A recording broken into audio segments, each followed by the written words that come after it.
قرآن مجید فرقان حمید کی سورہ آل عمران کی ایک آیت کریمہ سرنامہ گفتگو میں تلاوت کرنے کا شرف اور سعادت حاصل ہوئی۔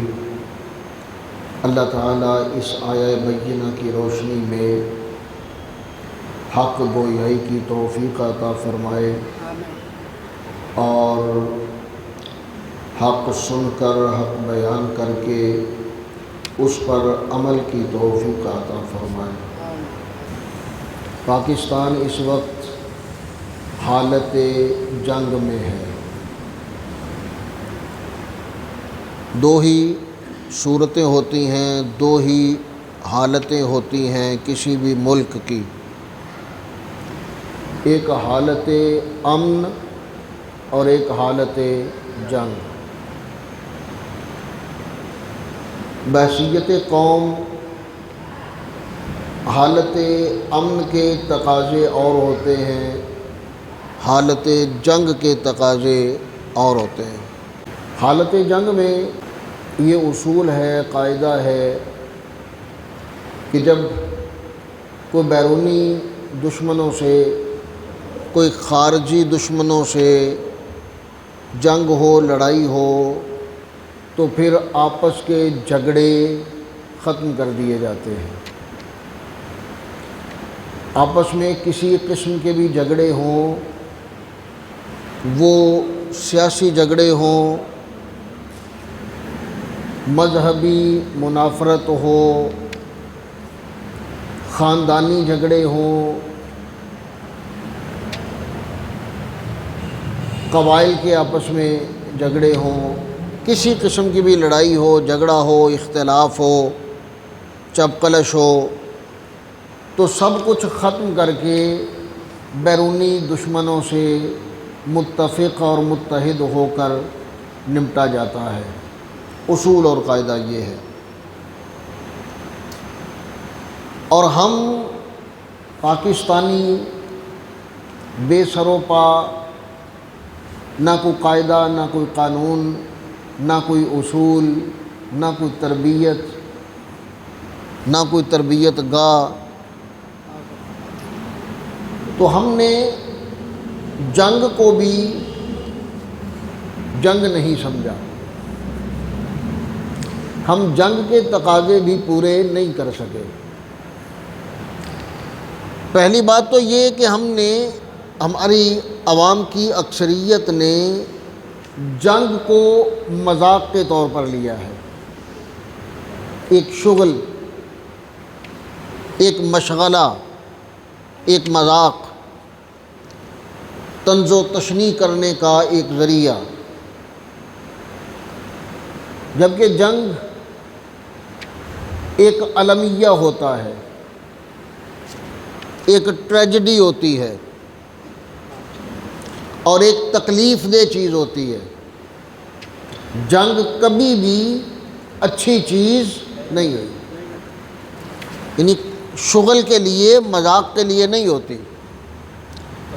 تو ہماری تربیت کا یہ نتیجہ ہے، یا ہمیں سکھائے جانے کا، سمجھائے جانے کا نتیجہ یہ ہے کہ ہم سمجھتے ہی نہیں کہ جنگ کیا ہوتی ہے، نہ ہمیں کسی نے بتایا اور نہ ہمیں پتہ چلا۔ دیکھیں، جنگوں میں وہ جیت ہو یا ہار ہو، بہرحال دو طرفہ نقصانات ہوتے ہیں، جیتنے والے کا بھی نقصان ہوتا ہے، ہارنے والے کا بھی نقصان ہوتا ہے۔ تو ہمیشہ جنگ سے بچنا چاہیے، گریز کرنا چاہیے۔ لیکن اگر جنگ مسلط کر دی جائے، زبردستی جنگ ڈال دی جائے سر پر، تو پھر اس سے پیچھے ہٹنا یہ بھی بزدلی ہے اور جان بوجھ کر خود کو تباہی کی طرف لے جانا ہے۔ یعنی اگر دشمن خود جنگ مسلط کر دے تو پھر اس سے پیچھے نہیں ہٹا جاتا، پھر مجاہدانہ مقابلہ کیا جاتا ہے، بہادرانہ مقابلہ کیا جاتا ہے۔ تو ہم اس وقت حالت جنگ میں ہیں، کاروبار بند ہو جاتے ہیں، ذریعہ آمدن بند ہو جاتا ہے، گھروں سے نکلنا محدود کر دیا جاتا ہے، وسائل محدود ہو جاتے ہیں، بہت سارے مسائل ہوتے ہیں جنگ کے۔ تو ہمیں اللہ تعالیٰ اپنی حفظ و امان میں رکھے، ہمیں ان تمام حالات کے لیے ہر وقت تیار رہنا چاہیے، اور کبھی بھی جنگ کو مذاق نہیں لینا چاہیے۔ اللہ نہ کرے اللہ تعالیٰ اپنی حفظ و امان میں رکھے، اگر ابھی ہمارے شہر پر العیاذ باللہ تعالیٰ، اللہ تعالیٰ سے پناہ مانگتا ہوں، اللہ تعالیٰ محفوظ فرمائے، ہمارے شہر پر اگر ابھی میزائل گرنا شروع ہو جائیں، ہمارے گھروں پر میزائل گرنا شروع ہو جائیں، ہماری مساجد پر، بازاروں میں میزائل گرنا شروع ہو جائیں، ہمیں اپنی جانوں کے، اپنے بچوں کی جانوں کے لالے پڑے ہوں، تو یہ مذاق ہے بھائی؟ کیا اسے طنز کرنا چاہیے، ہوٹ کرنا چاہیے، اس پہ لطیفے بنانے چاہیے، یا اللہ تعالیٰ سے دعا کرنی چاہیے کہ یا اللہ تو ہمیں اپنی حفظ و امان میں رکھنا؟ اگر دشمن نے ہم پہ جنگ مسلط کر دی ہے تو ہمیں دشمن کا مقابلہ کرنے کی بھی توفیق اور طاقت دینا، اور ہمیں اپنی حفاظت میں بھی رکھنا۔ دیکھیں ہم تو الحمدللہ ایمان والے ہیں، مومن ہیں، مسلمان ہیں، اور ہمارا اللہ ذوالجلال کی ذات پر کامل ایمان ہے، اور جانتے ہیں ہم کہ فتح و نصرت بھی اسی کے ہاتھ میں ہے، اور ناکامی اور شکست بھی اسی کے ہاتھ میں ہے، وہی قادر مطلق ہے۔ فتح دینی ہے تو اسی نے دینی ہے، شکست سے دو چار ہونا ہے تو اسی نے کرنا ہے، لہذا اسی کے حضور گڑ گڑایا جائے، اسی سے دعائیں کی جائیں کہ یا اللہ تو ہمیں فتح یاب بھی فرمانا اور اپنی حفظ و امان میں بھی رکھنا۔ لیکن ہماری قوم کیا کر رہی ہے کہ جنگ پر لطیفے بن رہے ہیں، ٹوٹلی مذاق کے طور پہ لیا جا رہا ہے، یعنی جنگ کو ایک شادی بیاہ کا ایونٹ یا کوئی عید کا ایونٹ کے طور پہ لیا جا رہا ہے، اور یہ بدقسمتی ہے۔ یاد رکھیں، جو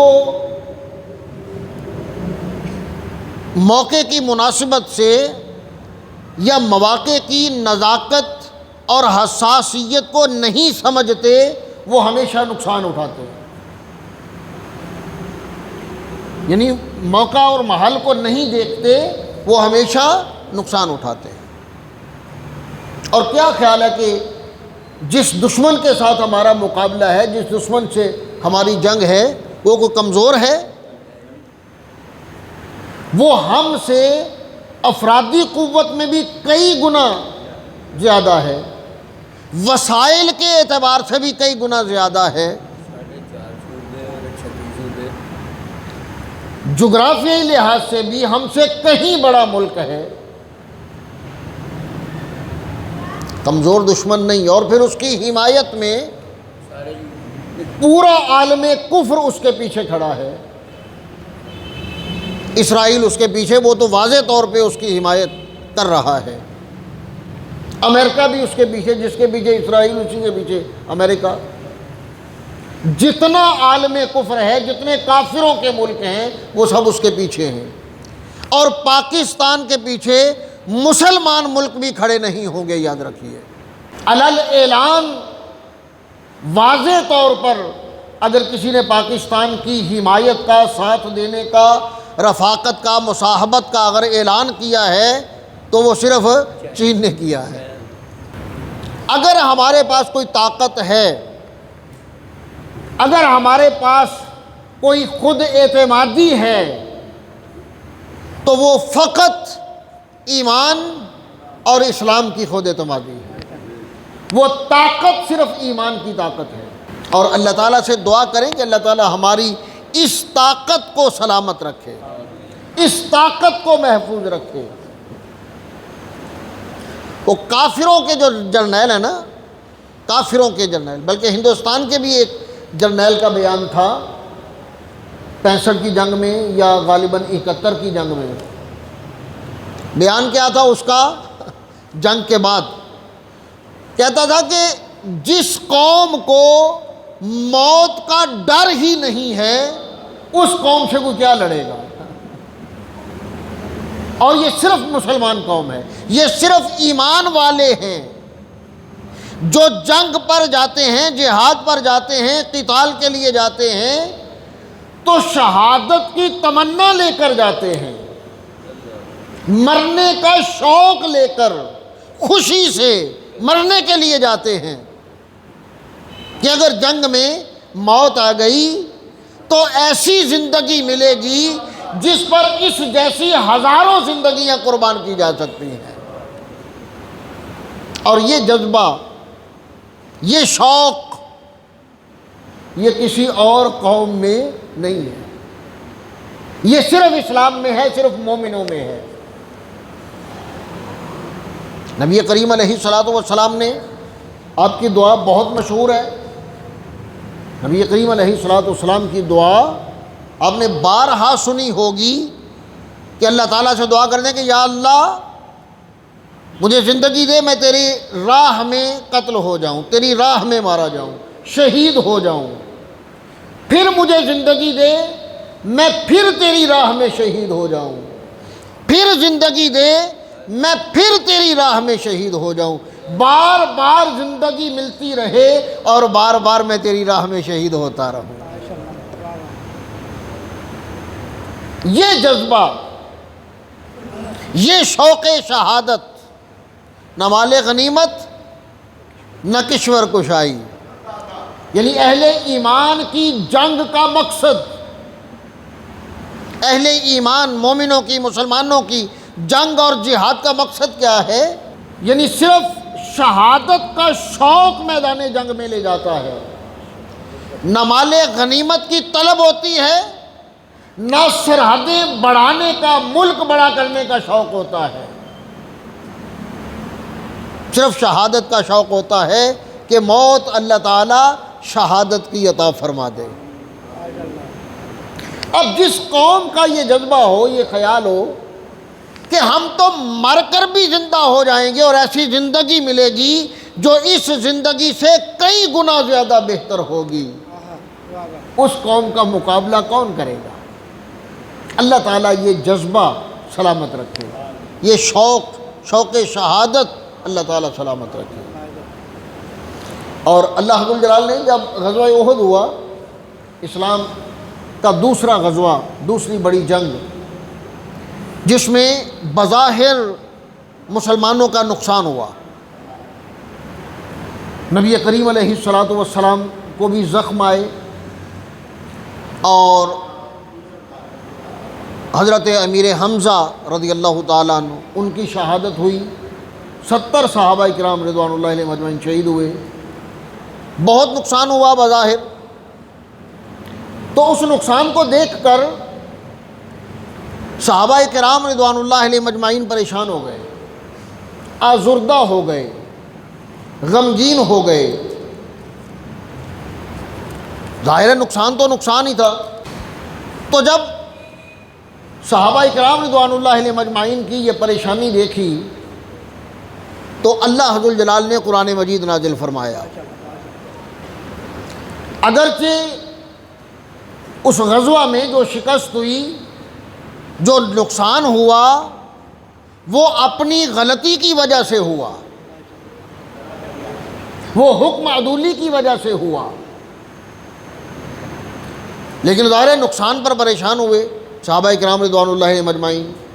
تو اللہ ذو الجلال نے پھر صحابہ کرام کی دل جوئی فرمائی۔ بھئی جنگ میں ہار بھی ہو سکتی ہے، جیت بھی ہو سکتی ہے، فائدہ بھی ہو سکتا ہے، نقصان بھی ہو سکتا ہے۔ تو فرمایا اللہ تعالیٰ نے وَلَا تَهِنُوا وَلَا تَحْزَنُوا، کہ اے میرے محبوب صلی اللہ علیہ وسلم کے ساتھیو، خود کو کبھی کمزور نہ سمجھو، خود کو کبھی کمزور نہ سمجھو، اگر ہار گئے ہو، اگلی آیت میں آتا ہے اگر ہار گئے ہو، نقصان ہوا ہے، زخم آئے ہیں، تکلیف پہنچی ہے، ان یمسسکم قرح، اگر تمہیں تکلیف پہنچی ہے، زخم آئے ہیں، فقد مس القوم قرح مثلہ، تو غزوہ بدر کو بھی تو یاد کرو نا۔ اگر آج تمہیں نقصان پہنچا ہے، زخم آئے ہیں، چوٹ لگی ہے، تو غزوہ بدر میں تو تمہاری فتح ہی فتح تھی، انہی کے مارے گئے تھے، انہی کا نقصان ہوا تھا۔ فرمایا وَلَا تَهِنُوا، کبھی خود کو کمزور نہ سمجھنا، وَلَا تَحْزَنُوا، اور نہ کبھی غم کرنا، نہ غمگین ہونا۔ فرمایا وَأَنْتُمُ الْأَعْلَوْنَ، غلبہ تمہارا ہی ہوگا، ان کنتم مؤمنین، اگر تم ایمان پر ثابت قدم رہے۔ غلبہ ہمیشہ تمہارا ہی رہے گا، غالب تم ہی آؤ گے۔ اگر ضرورت ہے تو ایمان کی طاقت کی ضرورت ہے، ایمانی جذبے کی ضرورت ہے، تم پر کبھی کوئی غالب نہیں آ سکے گا۔ اور اب دیکھ لیجئے کہ مسلمانوں پر غیر مسلم کب غالب آئے؟ جب ایمان کمزور ہوا، جب ایمانی جذبہ کمزور ہوا تب غیر مسلم مسلمانوں پر غالب آئے۔ جب تک ایمان کا جذبہ طاقتور رہا مسلمانوں پر کوئی غالب نہیں آ سکا۔ نبی کریم علیہ الصلوۃ والسلام کی حیات طیبہ دیکھ لیں، کوئی غلبہ نہیں کسی کا۔ پھر خلفائے راشدین رضی اللہ عنہم، ان کا دور خلافت، دور حکومت دیکھیں، فتوحات پہ فتوحات ہیں۔ کوئی کافر ملک، کوئی کافر قوم مسلمانوں پر یا سلطنت اسلامیہ پر غالب نہیں آ سکی خلفائے راشدین کے دور میں۔ پھر بنو امیہ کا دور خلافت شروع ہوا، 3 بر اعظموں پر مسلمانوں کی باقاعدہ حکومت تھی، 3 بر اعظموں پر خلافت بنو امیہ میں۔ اور باقی جتنے ملک تھے، جتنی کافر دنیا تھی، وہ سب مسلمانوں سے خوف زدہ تھے، مرعوب تھے، باج گزار تھے مسلمانوں کے، ان کے ذیل میں وہ اپنی حکومتیں چلا رہے تھے۔ اور پھر اس کے بعد کیا ہوا؟ طوائف الملوکی آ گئی، آپس کی جنگیں، آپس کی لڑائیاں شروع ہو گئیں، وہ ایمان کی طاقت کمزور پڑ گئی، اور پھر مسلمان ٹوٹنا شروع ہو گئے، اور ایسا تنزل کا، گراوٹ کا، زوال کا ایک ایسا سلسلہ شروع ہوا جو آج تک رکنے کا نام نہیں لے رہا، مسلسل گراوٹ کا شکار ہے۔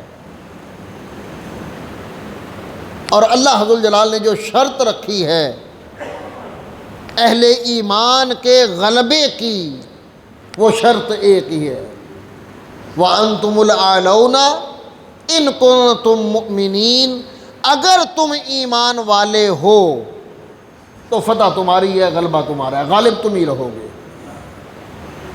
اب یہ جو غلبہ اللہ تعالیٰ نے اس آیت کریمہ میں جس غلبے کا ذکر فرمایا ہے، وہ بھی 2 قسم کا غلبہ ہے، یاد رکھیے۔ ایک تو طاقت کا غلبہ، حکومت کا، سیاست کا غلبہ، جو اس وقت مسلمانوں کے پاس نہیں ہے۔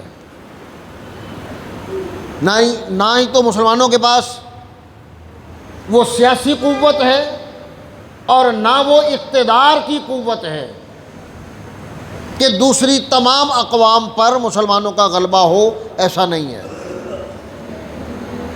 اس وقت پوری دنیا میں غیر مسلموں میں عیسائیوں کی تعداد سب سے زیادہ ہے، مسلمانوں سے بھی زیادہ تعداد ان کی ہے۔ پھر غیر جو ملحد قسم کے لوگ ہیں، بے دین قسم کے لوگ ہیں، ان کی تعداد بہت زیادہ ہے۔ جو کسی خدا کو نہیں مانتے، کسی معبود کو نہیں مانتے، کسی دین کو نہیں مانتے، ان کی تعداد عیسائیوں کے بعد سب سے زیادہ ہے۔ تیسرے نمبر پر بت پرستوں کی تعداد وہ سب سے زیادہ ہے۔ اب یہ لوگ تعداد کے اعتبار سے غالب ہیں مسلمانوں پر، سیاست کے اعتبار سے غالب ہیں مسلمانوں پر، لیکن ایک طاقت ایسی ہے کہ جس طاقت کی بنیاد پر آج بھی پورے عالم انسانیت پر غلبہ اسلام کا اور مسلمانوں کا ہے۔ وہ کون سی طاقت ہے؟ وہ ایمان کی طاقت ہے۔ کون سی طاقت ہے؟ ایمان کی طاقت ہے۔ یعنی اگر ایمان کے تقابل میں دیکھا جائے، ایمان کے تناظر میں دیکھا جائے، عقیدے کے تناظر میں دیکھا جائے، تو مسلمان جیسے کل ماضی میں جیسے غالب تھا، آج بھی مومن ویسے ہی غالب ہے، اور قیامت تک مومن ایسے ہی غالب رہے گا۔ وجہ کیا ہے؟ کیونکہ جو عیسائی ہیں ان کا عقیدہ تثلیث، یعنی وہ تین خدا مانتے ہیں، تین معبود مانتے ہیں، تین خالق مالک مانتے ہیں، ایک اللہ ذوالجلال کو، ایک حضرت عیسیٰ علیہ السلام کو، اور ایک حضرت روح القدس حضرت جبرائیل علیہ السلام کو۔ ان کا یہ عقیدہ ہے کہ یہ تین معبود ہیں، اور تین معبود نہیں ہو سکتے، دو معبود بھی نہیں ہو سکتے، دو مالک یا دو خالق بھی نہیں ہو سکتے، ایک ہی ہوتا ہے۔ جو ملحد ہیں، بے دین ہیں لوگ، جو کسی دین کو نہیں مانتے، تعداد کے اعتبار سے وہ بھی غالب ہیں۔ یہ رشیا سارا بڑا پڑا ہے ان سے، چائنا بڑا پڑا ہے ان سے، جو بے دین لوگ ہیں، کسی دین کو نہیں مانتے۔ اب ان کے مقابلے میں بھی غالب اسلام ہے اور غلبہ مومنوں کا ہے، مسلمانوں کا ہے۔ اس لیے کہ یہ کیسے ہو سکتا ہے کہ اتنی وسیع کائنات کا نظام چل رہا ہو اور چلانے والا کوئی نہ ہو؟ وہ کہہ رہے ہیں کہ یہ سارا نظام خود بخود چل رہا ہے، یعنی سب کچھ خود کار طریقے سے ہو رہا ہے، آٹومیٹیکلی سب کچھ ہو رہا ہے۔ سورج خود ہی طلوع ہوتا ہے، خود ہی غروب ہوتا ہے، دن رات خود بخود آتے جاتے ہیں، بارشیں خود بخود برستی ہیں، کسی کو زندگی خود بخود ملتی ہے، موت خود بخود ملتی ہے، رزق خود ملتا ہے، رزق خود ہی چھن جاتا ہے۔ یعنی ان کا خیال یہ ہے کہ پوری کائنات کا نظام خودکار طریقے سے چل رہا ہے، چلانے والا کوئی نہیں ہے۔ کیا ایسا ممکن ہے؟ یعنی عقلی اعتبار سے، بدیہی اعتبار سے بھی یہ ممکن ہی نہیں ہے کہ اتنی وسیع کائنات کا نظام ایک منظم طریقے سے چل رہا ہو اور اسے چلانے والا کوئی نہ ہو۔ تو اس عقیدے کے مقابلے میں بھی غالب عقیدہ کون سا ہے کہ اس کائنات کو بنانے والا بھی ایک اور اس کائنات کا نظام چلانے والا بھی یہ غالب عقیدہ ہے الحمدللہ۔ اور یہ عقیدہ صرف اہل ایمان کا ہے، اہل اسلام کا ہے۔ ان سے بھی غالب یعنی ملحدوں اور بے دینوں پر بھی غلبہ اسلام کے عقیدے کا ہے۔ تیسرا بڑا مذہب یا بڑا دین وہ بت پرستوں کا دین ہے، جس کا سب سے بڑا مرکز ہندوستان ہے۔ اب وہ 1 2 4 10 20 50 100 نہیں، ہزاروں لاکھوں معبود ہیں ان کے، جن کی وہ عبادت کرتے ہیں، اور جن کے ساتھ ان کی تمام امیدیں، تمام توقعات وابستہ ہیں، جن سے وہ سب کچھ مانگتے ہیں، اور ان کا عقیدہ ہے کہ یہ سب کچھ ہمیں دیتے ہیں۔ اور کتنی مضحکہ خیز بات ہے یعنی کتنا بڑا مذاق لگتا ہے کہ اپنے ہی ہاتھوں سے وہ بت تراشا گیا، بنایا گیا، کسی دھات سے بنایا گیا، کسی پتھر سے بنایا گیا، اپنے ہاتھوں سے، اور بنانے والے نے اسے باقاعدہ بیچا، خریدنے والے نے باقاعدہ پیسے دے کر خریدا، اور پھر اسے اپنے گھر میں لا کے سجا کے رکھ دیا اور اس کے سامنے سجدہ کرنا شروع کر دیا۔ اس سے بڑی جہالت اور اس سے بڑی بیوقوفی بھی ہو سکتی؟ وہ جو سجدہ کر رہا ہے بت کے سامنے، وہ بھی جانتا ہے کہ اسے بنایا کس نے ہے، بیچا کس نے ہے، خریدا کتنے میں ہے، اور اب میں اسی کے ساتھ اپنی امیدیں اور اپنی توقعات وابستہ کر کے اسی سے رزق مانگ رہا ہوں، اسی سے اولاد مانگ رہا ہوں، اسی سے خوشیاں مانگ رہا ہوں، اسی سے حفاظت مانگ رہا ہوں، وہ بت جسے ہاتھوں سے بنایا گیا ہے۔ تو اس عقیدے کے مقابلے میں بھی غالب عقیدہ بحمد اللہ تعالی اہل اسلام کا اور اہل ایمان کا ہے۔ تو یہ جو غلبہ ہے، ایمان کا غلبہ، عقیدے کا غلبہ، یہ ازل سے ابد تک یہ ہمیشہ اہل ایمان کا اور اہل اسلام کا رہے گا۔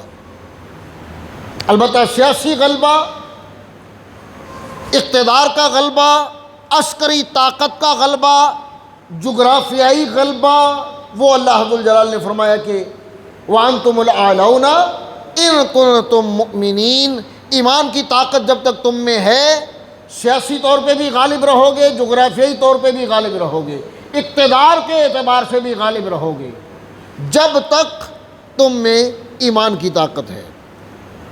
اللہ تعالیٰ اس طاقت کو سلامت رکھے، قائم رکھے، اس طاقت میں اللہ تعالیٰ اضافہ عطا فرمائے۔ آپ نے دیکھی پچھلی جنگیں 71 کی اور 65 کی، جو بزرگ بیٹھے ہیں وہ تو بڑی اچھی طرح جانتے ہیں کہ جب یہ جنگیں ہوئیں تو ہر پاکستانی، ہر مسلمان وہ ایک پورا مجاہد تھا۔ ہر پاکستانی میں یہ جذبہ تھا کہ میں بھی میدان جنگ میں جا کے لڑوں اور میں بھی شہید ہو جاؤں، اور الحمدللہ پاکستانی قوم میں آج بھی وہ جذبہ موجود ہے۔ ہندوستان نے حملہ کیا اور پاکستان نے جس طرح انہوں نے حملہ کیا، پاکستانی فوج نے یا پاکستانی حکومت نے اس کا ابھی تک ویسے جواب نہیں دیا، اور اس پر پوری قوم سیخ پا ہے، قوم غصے میں ہے کہ انہوں نے ہم پر میزائل برسائے ہیں تو ہم ابھی تک چپ کیوں بیٹھے ہیں، ہمیں بھی میزائل برسانے چاہیے۔ یعنی ہماری پوری قوم تیار کھڑی ہے کہ ہم بھی اسی طرح انہیں نقصان پہنچائیں جس طرح انہوں نے ہمیں نقصان پہنچایا ہے، اور الحمدللہ یہ ایمانی جذبہ ہے، یہ صرف ایمان ہے۔ یعنی اگر جہاد سے، جنگ سے اور موت سے کوئی نہیں ڈرتا تو وہ صرف ایمان والا ہے، مومن ہے، مسلمان ہے، جو جانتا ہے کہ مر کر بھی جو زندگی ملے گی وہ اس زندگی سے 1000 گنا اچھی زندگی ملے گی۔ یاد رکھیں، اسلام کبھی لڑائی نہیں چاہتا، کبھی قتال نہیں چاہتا۔ بھئی جس دین کا نام ہی سلامتی والا دین ہے، جس دین کا نام ہی امن والا دین ہے، اسلام سلامتی سے ہے اور ایمان امن سے ہے، جس دین کا نام ابتدا پیغام ہی سلامتی اور امن ہے، وہ جنگ کرے گا، وہ لڑائیاں کرے گا، وہ قتال کرے گا، قتل و غارت کرے گا؟ کبھی نہیں۔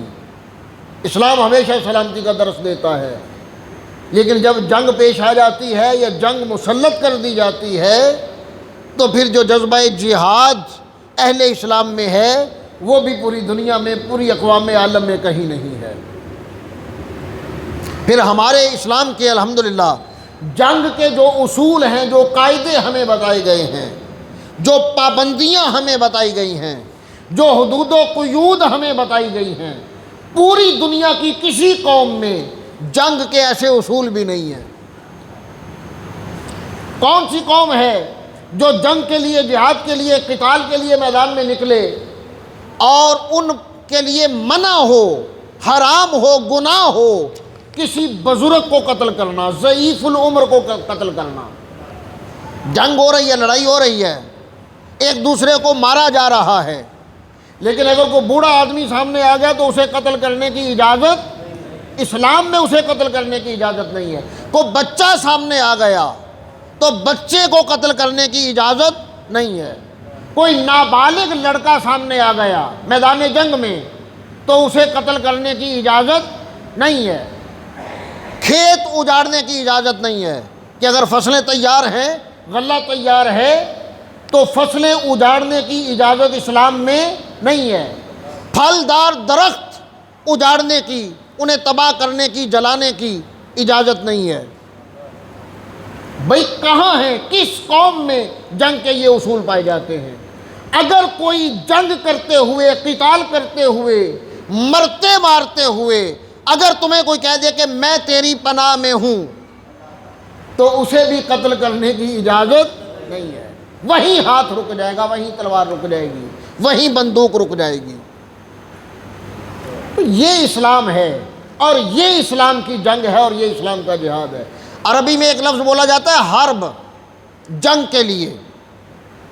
حرب کا معنی بھی جنگ ہے، اور یہ اسلامی نام نہیں ہے، یعنی اسلامی جنگ کا نام حرب نہیں ہے۔ اسلام میں جنگ کو یا غزوہ بولا گیا ہے، یا جہاد بولا گیا ہے، یا سرایہ بولا گیا ہے، سریہ بولا گیا ہے۔ حرب جو ہے وہ محض جنگ کا نام ہے، اس میں کوئی قاعدہ قانون نہیں ہے، جو بھی سامنے آئے مار دو، فصلوں کو جلا دو۔ اسلام میں جانوروں کو مارنے کی اجازت نہیں ہے، جنگ میں کسی زخمی کو قتل کرنے کی اجازت نہیں ہے، بیمار کو قتل کرنے کی اجازت نہیں، جنگ کی حالت میں بھی۔ تو اسلام کی جنگ بھی، جہاد بھی امن ہی امن ہے، سلامتی ہی سلامتی ہے۔ تو ہمیں اپنے دین پر، اپنے ایمان پر، اپنے اسلام پر فخر کرنا چاہیے۔ اور یاد رکھیں میرے دوستو، میں نے بالکل ابتدا میں جو عرض کیا تھا کہ جب باہر سے کوئی دشمن حملہ آور ہوتا ہے تو پھر آپس کی لڑائیاں جھگڑے وہ ختم کر دیے جاتے ہیں۔ جو باہر کے حملہ آوروں کے آنے کے باوجود آپس میں لڑیں گے وہ ہمیشہ شکست کھائیں گے۔ آپس کے سیاسی اختلافات اپنی جگہ، مذہبی اختلافات اپنی جگہ، کسی قسم کی لڑائی جھگڑا اختلاف اپنی جگہ۔ وقت کا تقاضا یہ ہے کہ وہ سارے ختم کر دیے جائیں۔ کون کس سیاسی پارٹی سے ہے، کون کس مذہبی جماعت سے ہے، کس مسلک سے ہے، کس فرقے سے ہے، تمام چیزوں کو نظر انداز کر کے ایک قوم بن کر سوچنا ہے، اور وہ قوم صرف مسلمان اور صرف پاکستانی، کہ ہم اس وقت صرف مسلمان ہیں اور صرف پاکستانی ہیں۔ اپنا وطن بچانا ہے، اپنا دین بچانا ہے، آپس کے جھگڑے پھر ہوتے رہیں گے۔ اللہ تعالی ہمیں سمجھنے کی، عمل کی توفیق عطا فرمائے، ہمارے وطن کی حفاظت فرمائے، ہماری افواج کی اللہ تعالی اپنی طرف سے نصرت فرمائے، غیبی امداد فرمائے، اور ہر میدان میں، ہر محاذ پر، ہر بارڈر پر اللہ تعالی ہماری فوج کو سرخرو فرمائے، کامیاب فرمائے، اور ہمارے دشمنوں کو اللہ تعالی ملیہ میٹ فرمائے۔ وما علیہ الا البلاغ۔